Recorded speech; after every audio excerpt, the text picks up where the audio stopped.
So this is our cornstalk box completed. I didn't get a video of me putting the sign on and whatnot, but pretty much we have a Cricut vinyl cutter, so all we did was cut all the vinyl out, and then I painted a piece of plywood. We just screwed it up on, which I think it turned out really nice, and then put a lock box on here with a little slit in it, and then we also put our Venmo on there too, just because we're millennials and it makes it easier. So yep, there it is. I think it turned out really nice. So hopefully we keep it stocked with corn stalks and hopefully people come and take them.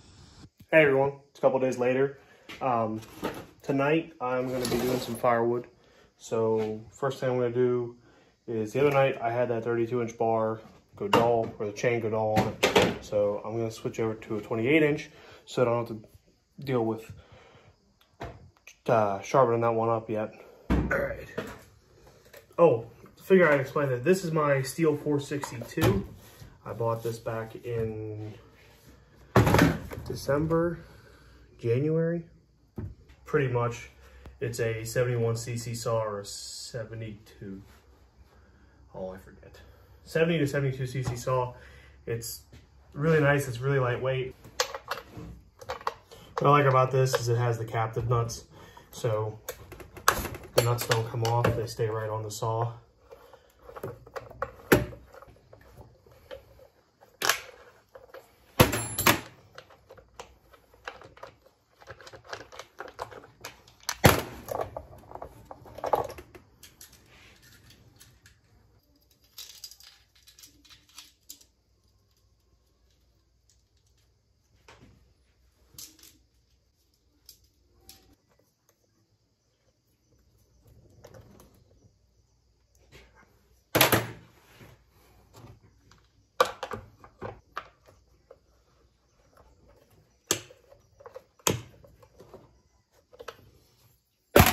So, it's really loose like that, but I let the weight of the bar, touch the here, let the weight of everything push the chain down. So, all I do is tighten it up. I leave these a little bit loose. I just tighten it up until I see that it's tight. And then what I'll do is I'll pull up on the back of the saw, and it's not sagging at all. Let me give it a little bit of a snap. And just remember that it's going to loosen as you begin to cut and as it warms up. So just like that, what I'll do is I'll just tighten them. And I'll check the saw whenever I get up there and start cutting. And if I have to adjust, I'll adjust.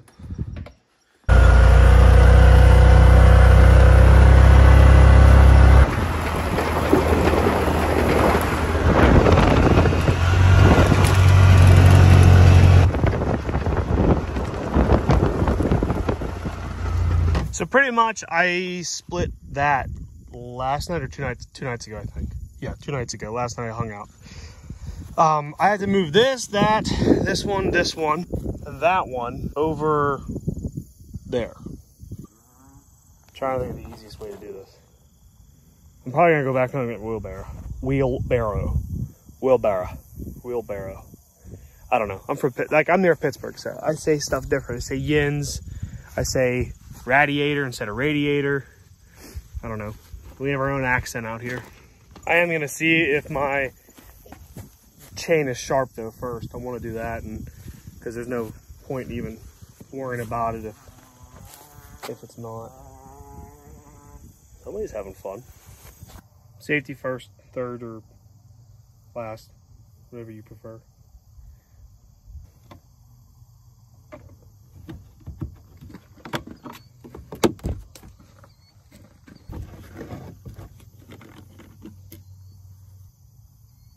One step at a time. No, I'm not putting that in. I'm not putting that in the video. One thing I like about this saw is the M-tronic. It takes like 3 or 4 pulls that goes into like choke, and then you just hit the throttle and it's good.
I didn't realize that thing was going to be sharp, honestly.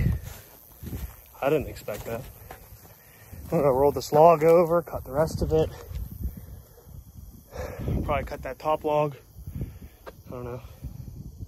I got a good bit sitting in this pile. I still have probably another 2 of these size piles, just this pile here, sitting over at one of our neighbor's houses, which I had to get at some point, but I think we're gonna wait until the ground freezes because he has farmland, so we'll probably wait. I can hear my dogs barking through my earplugs. Huh. So this is where I have to improvise, but I just cut a little slit in this log here, put it up here so I can film. So the things I do could just go by a tripod. All right. Ooh. Oh, she's in there. That's nice.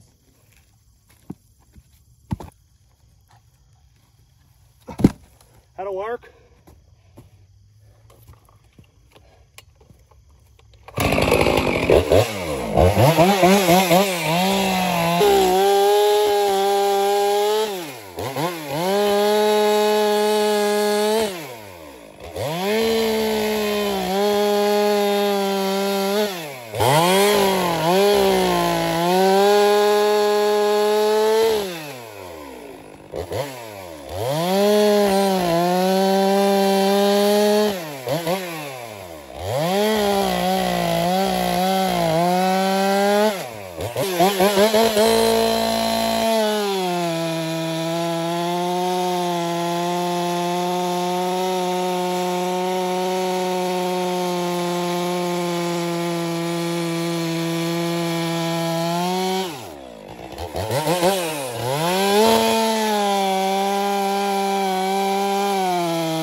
I just got to thinking, I want to make a little note of this.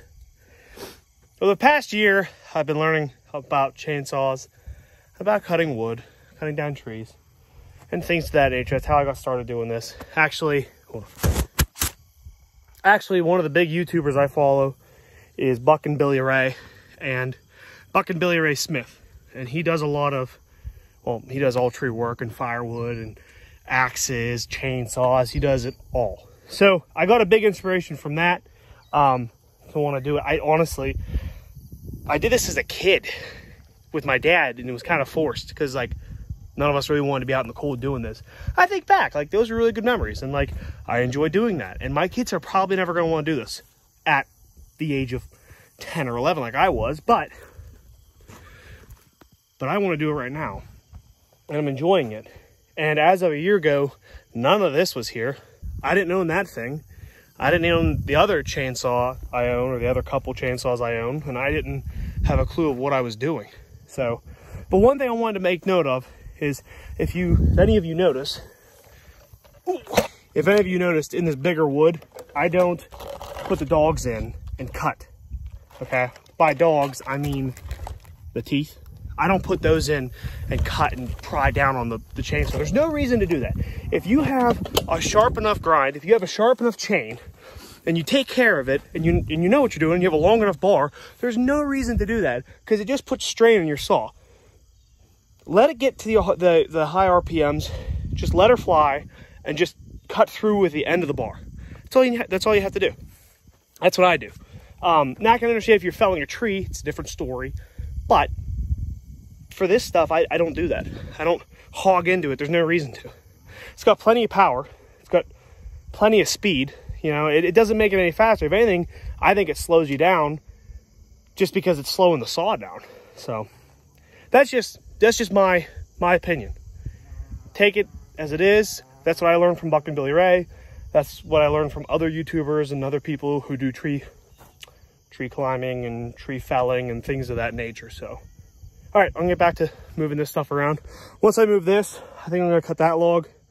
I'm gonna be calling it quits for the cutting because I have a good bit here that I can split. I didn't have any to split as of 2 nights ago. So this stuff here needs split, but it's all cut. This stuff needs to be split, but it's all cut to odds and ends size pieces. And this is all oak, I believe, which has been sitting here to dry for a while now. So once I get done with this, with some of this stuff, because I want to get this stuff split and dried, because this stuff's older. But once this is all done and everything, all the wood is split and moved over there, I'll probably start tearing into this pile.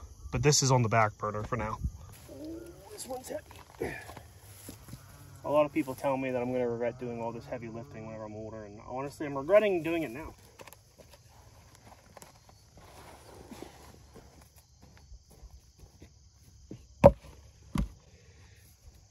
Fun fact, I used to do powerlifting, so at one point I was deadlifting 500 pounds. It's not that much in retrospect, especially nowadays, what people are lifting. But I think it was like 250, and I was doing 500-pound deadlifts. Looking back now, I probably just should have done less, because these don't weigh 500 pounds. So what's the point? Maybe if I would have just done more 100-pounders, like 185s, I could have done this more times than one really big log once. I'm only 24.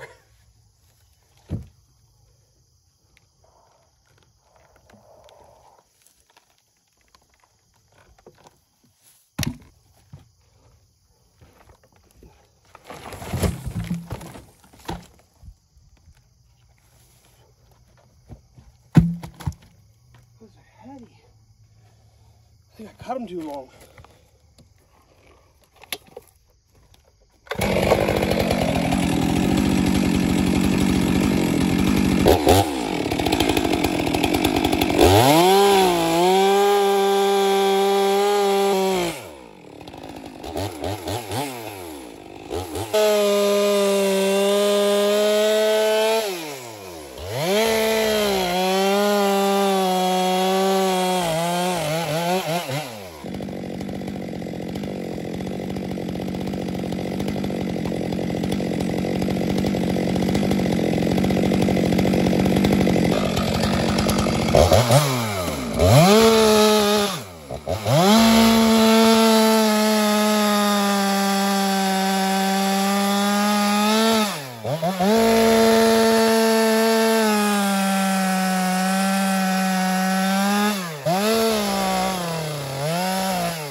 If anybody ever says that doing that's not a workout, they're lying, or they've never done it.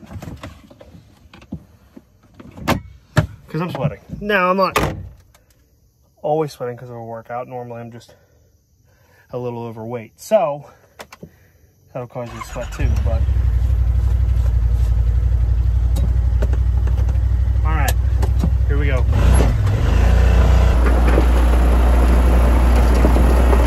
I love toting that thing around. It makes me feel like a man. Like a real man. Lady I bought it from said it was 35 plus years old. She told me 150 bucks. I got down to West Virginia to go pick it up. Gave her 150. She was mad at me because I didn't dick her with her. I didn't bargain. So she handed me $50 back and said, here, how's 100 sound? So I took it. I'm just gonna hook this real quick.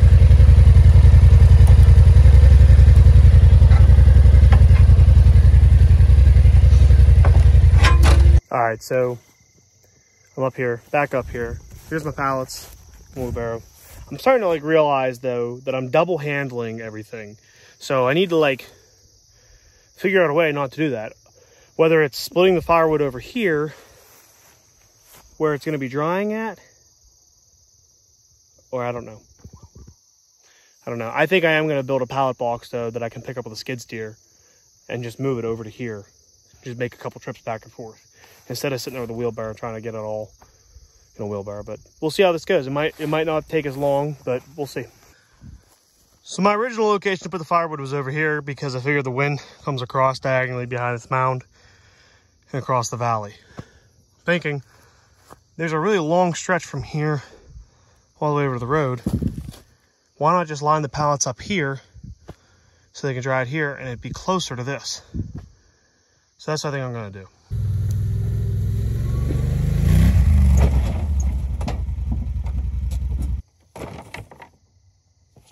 It'll work.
Another one.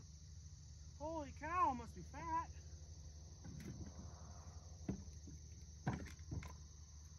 I gotta head back to the house, give the daughter a kiss goodnight, and then I'm gonna head back up. So I just got back up to the log pile, and I think I'm just gonna end the video here and move some more wood, and then I'll give you guys an update tomorrow or whenever. But my phone's about dead, and it's dark out, so. All right, you guys, I'll talk to you later.